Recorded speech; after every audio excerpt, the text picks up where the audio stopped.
make sure y'all give your thumbs up, like, share, and subscribe. Make sure y'all also share this video. Make sure y'all, you know what I'm saying, go to your mama, you know what I'm saying, your daddy, your sister, your kid account. Make sure y'all go subscribe to this channel and my second channel. Got some videos coming. Make sure y'all hit that notification bell also. Don't do it for me, do it for yourself. You know what I'm saying? And Murder Show Voice. You know what I'm saying? Let's go ahead and get this video started, man. Mr. Nightmare. I wouldn't call myself a very active person, but I do enjoy working out and running every now and then, you know, to stay in somewhat good shape. My friend Jay and I usually work out and run together, as Jay is always in shape and kind of trains me, if you will. Jay and I would often run late at night in my neighborhood since most of it is well lit, and I live in a decent area. However, we stopped running in my neighborhood 2 months ago after this happened.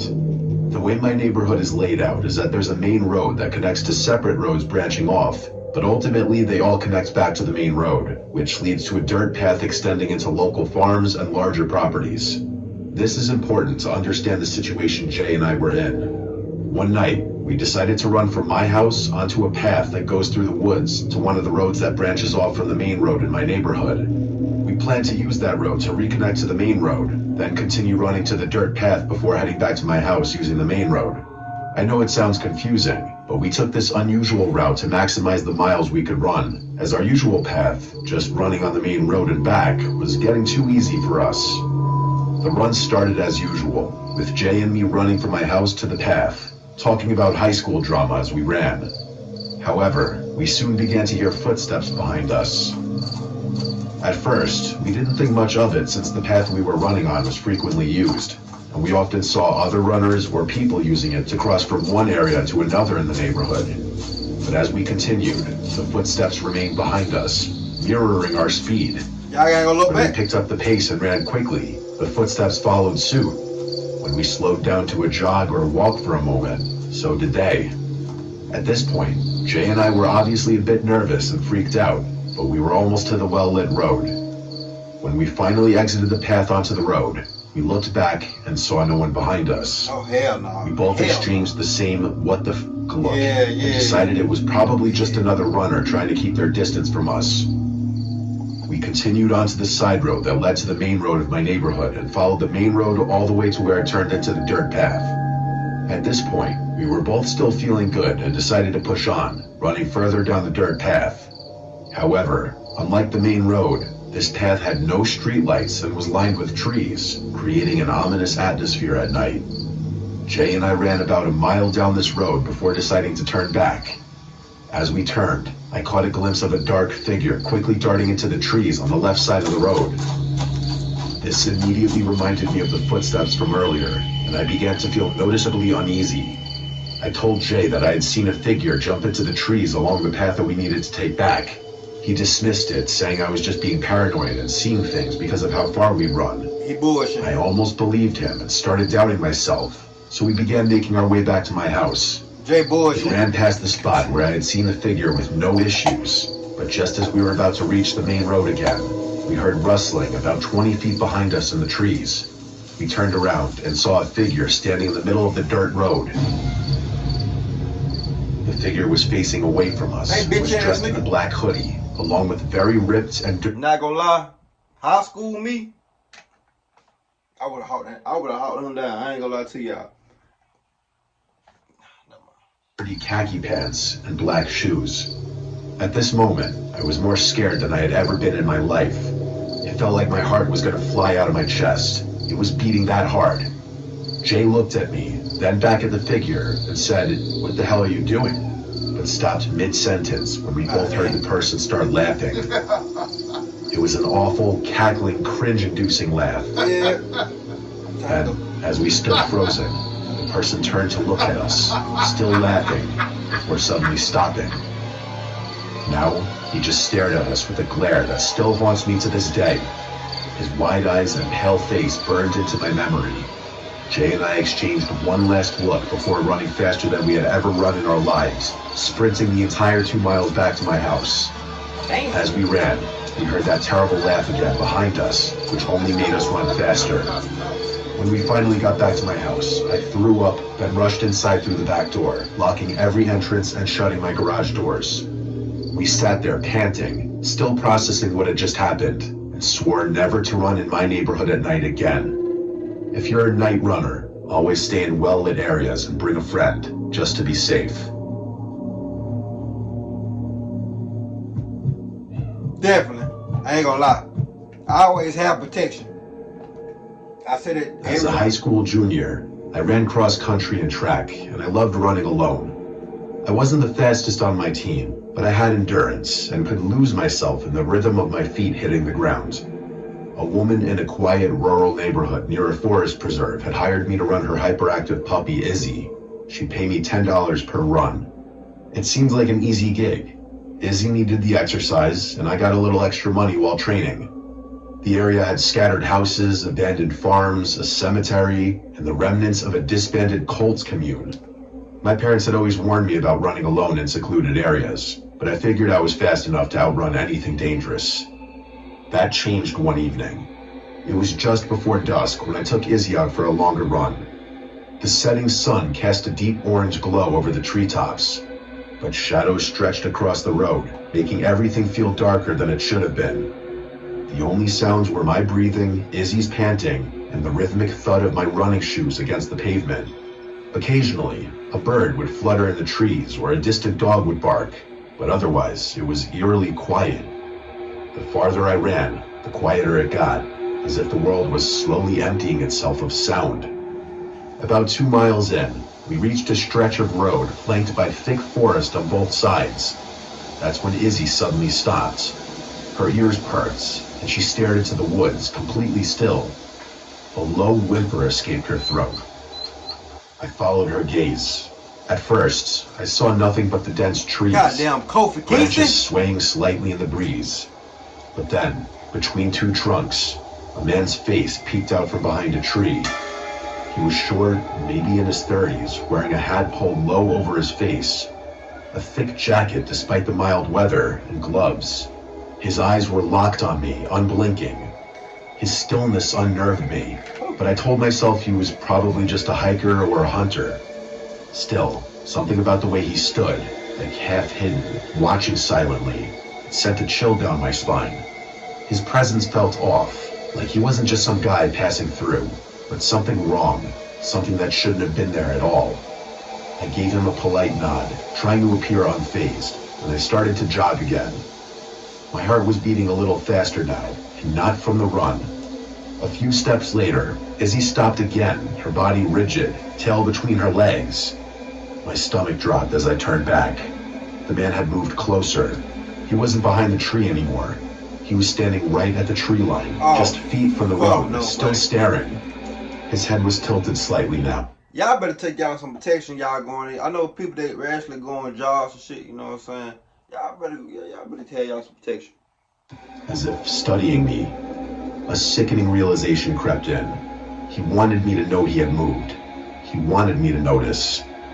I felt something cold slip down my spine. My body was instinctively preparing to run, but I forced myself to stay calm. Maybe he was just some weirdo trying to mess with me. Maybe if I ignored him, he'd get bored. I kept running, trying to stay composed, glancing over my shoulder every few steps. At first, I thought he was gone. The woods looked empty again. But then, just as I turned forward, I caught movement in my peripheral vision. I turned back, and he was sprinting toward me. He had a butcher cleaver. A choked scream got caught in my throat as pure, unfiltered terror exploded through my body. I didn't think, I just ran. Adrenaline shot through me like electricity, and I pushed myself harder than I ever had in a race. My breath came in ragged gasps, Izzy struggling to keep up, her leash jerking in my grip as we tore down the road. I had never known fear like this before. A kind of fear that exists deep in the bones. A kind that tells you you're gonna die if you slow down. I glanced back only once. He was still chasing me. His face was twisted in pure rage, his mouth slightly open as if growling. The gleam of the blade catching the last rays of sunlight. He wasn't just running. He was... I ain't gonna lie, he would have been dead as soon as he came out them bushes. Not gonna lie to you. And I keep looking. I'm watching wrestling, so my bad, y'all. Running erratically, his arms flailing. Yeah. Of course, motions, Jay Uso come his out legs next when I'm moving doing almost the too video. fast, Of course like he do. something that wasn't used to running at all. That's when I realized he wasn't breathing. I could hear my own frantic gasps. I could hear Izzy panting. I could even hear the distant rustling of the trees, but not him. His footsteps thundered behind me, his pace matching mine, but there was no sound of breath, just that awful silence beneath the pounding of his boots. I reached a neighborhood and sprinted between the houses, zigzagging through yards, hoping to lose him. My vision was blurring, my legs were screaming, but I couldn't stop. I darted behind a shed with Izzy. Finally, when I was sure we had put enough distance between us, I pressed myself against the rough wooden wall, gripping my knees, gasping for breath. Silence. I swallowed hard, my heartbeat still hammering in my ears. Hell no. Slowly, I turned my head. At the top of the hill, he stood, watching. The cleaver dangled from his hand, his chest rising and falling as if he had just stopped running too, but he wasn't chasing anymore. He was just standing there, staring. We locked eyes. His face had no emotion now, no rage, just that blank, unsettling gaze, as if he had simply lost interest. A minute passed, then another. A car's headlights appeared in the distance, beams cutting through the dark, and just like that, he turned and walked back into the woods. No hesitation, no hurry, just gone. I didn't move for a long time. When I finally did, I took the longest route back to the woman's house, sneaking through the yard so I wouldn't be visible on the main road. My hands shook as I took my payment, acting like nothing had happened. I didn't tell her. I didn't tell my parents. I knew if I did, they would never let me run alone again. I don't know who he was. I don't know if he was part of the old cults, a drifter, or something else entirely. But I do know one thing. I never ran in that direction again. I hate stories when they say that, bro. I ain't gonna lie. It be stupid, bro. Tell your parents, bro. Tell your parents. Something happened to you. Let me tell y'all something. Something happened to you. Weird. You're supposed to tell your parents. I understand that you don't want to hear all the opinions, the lectures, and all that, but that's what parents for. Some people ain't got both parents. Some people ain't got no parent at all. They even tell them stuff like that. You feel me? So I always tell y'all parents, you know what I'm saying? Even if y'all scared, you know what I'm saying? Just tell your parents. I promise that they got a way to figure shit out. I swear to God they do. This is a story spanning nearly 7 years, so I will try to be as straightforward and to the point as possible. I live in a suburban neighborhood surrounded by rural countryside. There's nothing but open fields and winding country roads around it, and it's practically impossible to get anywhere without a car. It is a very beautiful place, but very secluded. As a result, I often feel confined here, which has only gotten worse during quarantine. The first time I remember seeing something suspicious was when I was 9 years old. My little brother and I, who was 7 at the time, were taking our dogs down towards the front of our street, near the main road. We were casually talking and not paying much attention to what we were doing. Suddenly, we heard somebody call to us, "Hey, come here." A big, white SUV was parked at the start of our street, and a man was sticking his hand out the window, motioning for us to come over. I remember distinctly that it was a tall, white guy with curly blonde hair. My little brother started to walk his way, but I stopped him. I'm a very paranoid person, and I'd heard all the horror stories about kids being lured into vans, never to be seen again. I led us off in the other direction, back to our house, while also keeping an eye on the guy in the car. When he saw that we were leaving, he turned his car around and drove off. Upon arriving home, I told my mom about it, but she dismissed it, saying he was probably just going to ask us for directions or something like that. It scared me a little at the time, but I didn't think much of it until now. A year later, during Halloween of 2014, another incident happened. A black sedan was apparently following trick-or-treaters down the street. When a parent approached it, it tried to run them over before driving away and out of sight. To make matters worse, the license plates appeared to have been taken off. I didn't see any of this myself, but some of the adults in the neighborhood had made a big stink about it, and I was given yet another "don't talk to strangers" lecture. People were especially sensitive about this kind of thing at the time, since the murder of Hannah Graham had recently taken place in my area. Who was that? Fast forward another 4 years to summer break in 2018. Some neighbors of ours were out of town on vacation, and they asked me if I could pet sit for them while they were away. I had to go by 3 times a day to let their dog out, once in the morning around 8 a.m., once in the afternoon after lunch, and once in the evening at 9. Their house sits to the right of our neighborhood, off the main road. To get there from my house, I can go to the end of my street and take a right, or I can cut through the woods and into their backyard. Going through the woods is faster, but the brush is very dense and the trees are close together, so I usually would just go along the street. One night, wrapped up in a session of COD with my friends, I forgot to let the dog out. I remembered it was past 10, and I rushed over, worried that he might pee on the floor inside. It was pitch black out, and I couldn't see anything but the beam of my flashlight and the glowing stars in the sky. Luckily, the dog had been able to hold it, so I let him out as usual. After he went, I brought him back in and was prepared to leave again when I looked out the window and saw a black sedan parked next to the driveway. This made me uncomfortable since I was pretty sure it wasn't there when I first showed up at the house. There were no other houses nearby, and I knew for a fact that the owners weren't coming back for another few days. After debating what I should do for a few minutes, I finally decided to go back and cut through the woods. I did so, and got back without issue. To play it safe, I cut through the woods for the rest of my time pet sitting, but I never saw the black car again. Now these occurrences alone would not be enough to merit a story. It's what happened recently that really terrifies me. It makes me question whether these events might actually be connected. I run for the track team at my school, and since quarantine had prevented us from having practice, I go running every day on the roads around my house. My street isn't very long, so I often run off the main road and other connecting ones. For the first few months, everything was going fine. I would jog around for an hour, taking in the scenery and exploring the various different country lanes. But about a month ago, I was running back home on the main road when I noticed that a car seemed to be following me.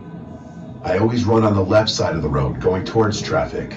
This is so that if a car comes up behind me on a blind curve or in an area with low visibility, it won't hit me from behind where I can't see. The car, coincidentally a large white SUV, was on the other side of the road, going about the same speed I was jogging. This was especially odd because there aren't many cars on that road, and you can go much faster than on a busy one. Unsure of its intentions, I turned down a small side street with a cul-de-sac at the end. Oh shit. It didn't follow, so I ran down to the circle and went back home. However, the next day, it followed me again. This time, I saw it sitting at the start of a driveway, and it pulled out after me once I passed it. What the fuck? Like the day before, it followed me for about a mile before I turned down the same street, where it promptly drove off. This continued. Every day for a 10-day period, it followed me. At first, I thought that it might be going somewhere on a schedule that just happened to coincide with my runs. To test this theory, I decided to run an hour later than I usually did. The first day I tried this, it wasn't there. The next day, though, I was disturbed to see that it was once again following right behind me. You ain't calling no This police? definitely No nothing? unnerved me, but I was hesitant to tell my parents because I was worried they'd forbid me from running. Oh, God. Furthermore, it hadn't attempted to do anything yet.